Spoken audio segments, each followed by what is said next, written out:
अस्सलाम वालेकुम वरहमतुल्लाहि वबरकातुहू औज़ु बिल्लाहि मिनश शैतानिर रजीम बिस्मिल्लाहिर रहमानिर रहीम। అజాన్ గురించి ఇస్లాంలో కొన్ని విషయాలు ఉన్నాయి. ముందుగా అజాన్ ఎందుకు ఇస్తారంటే నమాజు సమయం అయింది, నమాజుకు రండి అని చెప్పడాన్ని అజాన్ అని అంటారు.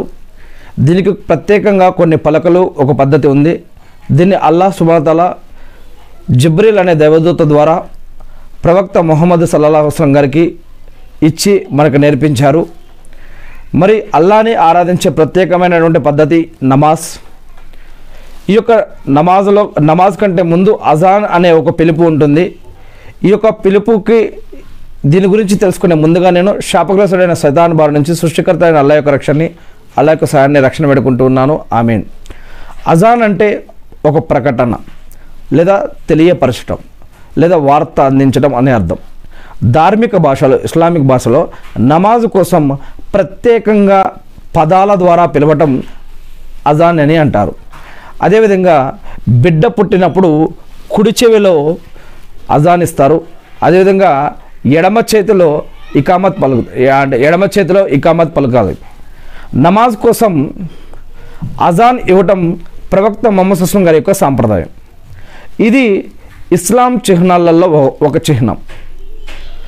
5 పూటల నమాజ్కు శుక్రవారం నాడు అజాన్ ఇవ్వటం మరియు ప్రవక్త ముహమ్మద్ సల్లల్లాహు అలైహి వసల్లం గారి యొక్క సంప్రదాయం. ప్రవక్త ముహమ్మద్ సల్లల్లాహు అలైహి వసల్లం గారి యొక్క సాంప్రదాయాన్ని సున్నత్ అని అంటారు.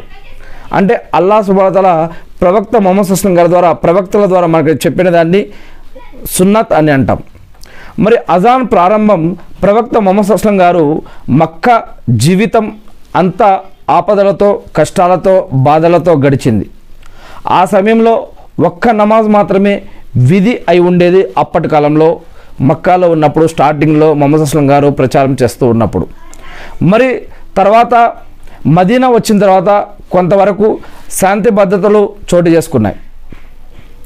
తర్వాత విధులు, నిబంధనలు, చట్టాలు, బాధ్యతలు ఇలా అవతరించడం ప్రారంభమయ్యాయి. తర్వాత జకాత్, ఉపవాసాలు మరియు ఇలా విధిస్తూ ఇలా అల్లాహ్ యొక్క చట్టం, న్యాయం, ధర్మం ఇలా అంచెలంచెలుగా అవతరిస్తూ ఉంది. ఇలా హద్దులు, హక్కులు ఇలా నిర్ణయించబడుతూ ఉన్నాయి. ఇలా దాన ధర్మాలు విధించడం.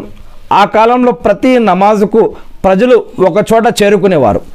ప్రజలందరూ వచ్చిన తర్వాత నమాజును ప్రవక్త ముహమ్మద్ సల్లల్లాహు అలైహి వసల్లం గారు చదివించేవారు. అయితే ప్రజలకు నమాజు సమయం గురించి తెలియపరిచే సాధనాలేవి అప్పట్లో లేవు. ఇప్పట్లో ఉన్నట్టు మైకులు ఉన్నట్టు, సైరన్లు ఉన్నట్లు ఇంకా అటువంటివి అప్పట్లో లేవు. అందువల్ల ప్రవక్త ముహమ్మద్ సల్లల్లాహు అలైహి వసల్లం గారు సమయం అవగానే యూదుల్లాగా డప్పులు కొట్టడం లేదా బాకా ఊదడం చేద్దామని నిర్ణయించుకున్నారు అప్పట్లో కొంతమంది. ఇంతలో అన్సారుల్లోని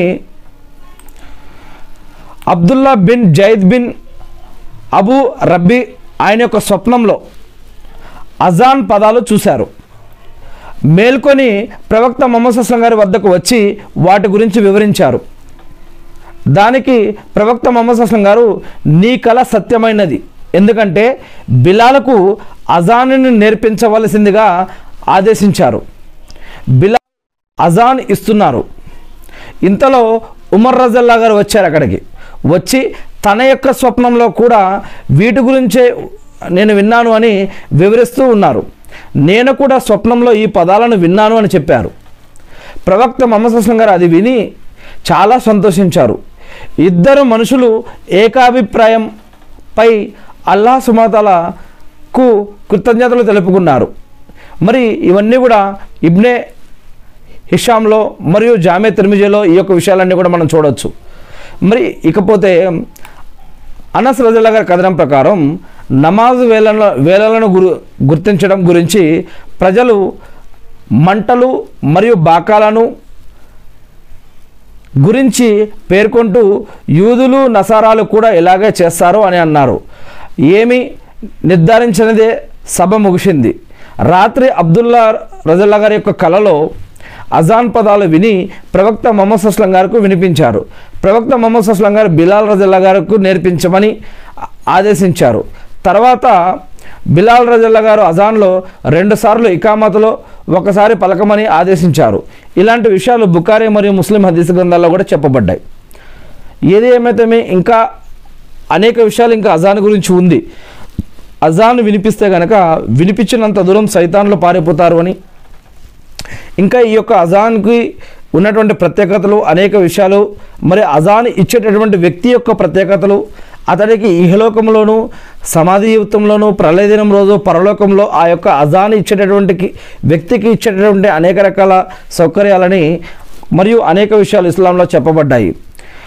నేను ఆ సృష్టికర్త అయిన అల్లాను ప్రార్థిస్తూ ఉన్నాను. అల్లా, మీరు ప్రవక్త మొహమ్మద్ సల్లల్లాహు అలైహి వసల్లం గారి ద్వారా ఏదైతే విషయాలు మాకు నేర్పారో తెలియజేశారో వాటిని మేము తెలుసుకొని నేర్చుకుని అర్థం చేసుకుని గుర్తుపెట్టుకొని వాటి ప్రకారం మేము జీవిస్తూ మిమ్మల్ని ఆరాధిస్తూ తెలియని ఇతర సోదరి సోదరులకు కూడా తెలిపే భాగ్యాన్ని మాకు ప్రసాదించండి వల్ల ఆమీన్.